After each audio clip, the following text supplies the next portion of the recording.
Everyone, welcome in my channel. मैं हूँ लव्या गुप्ता और आप देख रहे हैं हॉरर फाइल। तो फ्रेंड्स, कैसे हैं आप लोग? ठंडी काफ़ी बढ़ गई है, इसलिए मैंने स्वेटर पहना है क्योंकि मैं जो रिकॉर्ड कर रही हूँ वो 4 से 5 बजे के बीच में कर रही हूँ। ओके, तो आज जो मैं आपसे शेयर करने वाली हूँ वो कहानी मुझे खुद रात को सोचकर डर लग गया था और अभी भी सुना रही हूँ तो मुझे डर ही लग रहा है।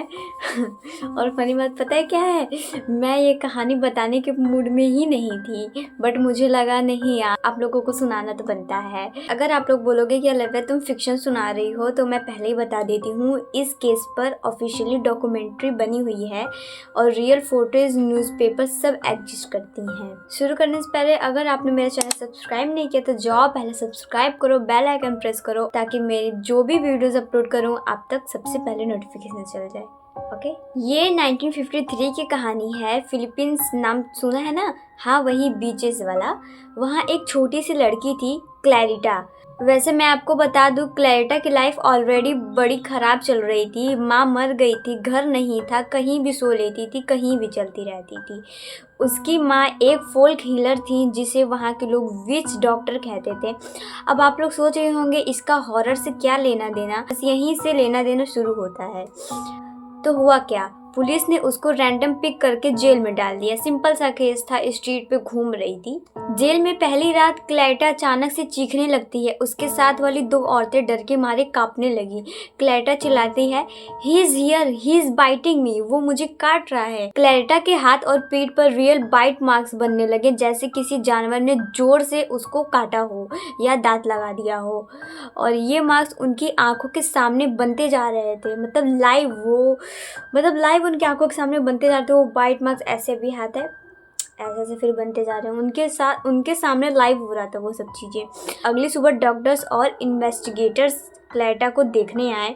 वहाँ सब नॉर्मल था, फिर अचानक क्लैरिटा का चेहरा बदल गया। उसने हवा में एक कोने की तरफ देखकर बोला, he is smiling at me, he wants to bite me again, वो मुझे फिर से काटना चाहता है, वो मुझे देख के हंस रहा है।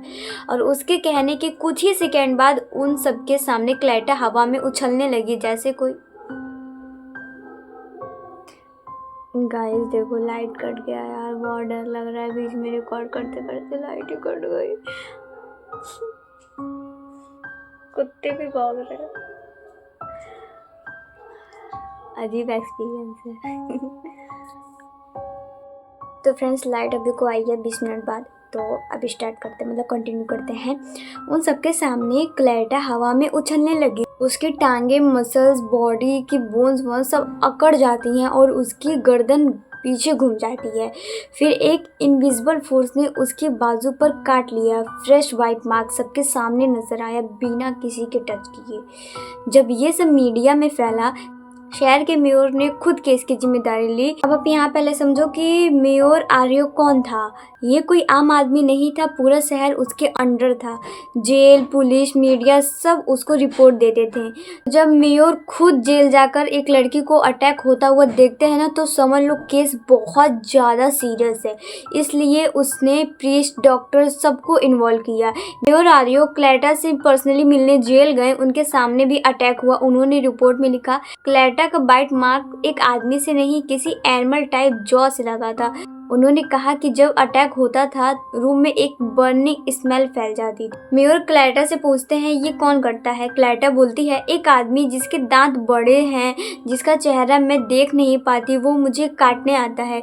मेयर समझ रहे थे कि लड़की हेलुसिनेशन में है, लेकिन नेक्स्ट सेकेंड मेयर खुद हवा में बर्निंग स्मेल जैसा कुछ फील करते हैं। और फिर जैसा डॉक्यूमेंट्री में भी दिखाया गया है, क्लैरिटा फिर से हवा में उछलने लगती है और बाइट मार्क्स एकदम से कैमरा के सामने बन जाते हैं। अब प्रीस्ट बुलाया गया, नाम था फादर समरन। उनके आते ही क्लैरिटा का चेहरा बिल्कुल बदल जाता है। वैसे मैं आपसे सच बोलूं, ये पार्ट देख के मुझे खुद गूज़बम्स आए थे। क्लैरिटा की आवाज़ चेंज हो जाती है, उसकी आंखें बिल्कुल काली हो जाती हैं। प्रीस्ट जैसे ही प्रेयर स्टार्ट करते हैं, क्लैरिटा फिर ऊपर उठ जाती है। रूम का टेम्परेचर एकदम से गिर जाता है, जैसे एसी भी फेल हो जाए, इतना ठंडा। प्रीस्ट 3 घंटे तक रुकते नहीं, नॉन स्टॉप वो अपनी प्रेयर बोले जा रहे थे। क्लैरिटा चीखती है, कभी हंसती है, कभी कुछ बोलती है, अपने लैंग्वेज में जो भी बोलती हो। और फिर एक मोमेंट आता है, क्लैरिटा बेहोश होकर गिर जाती है।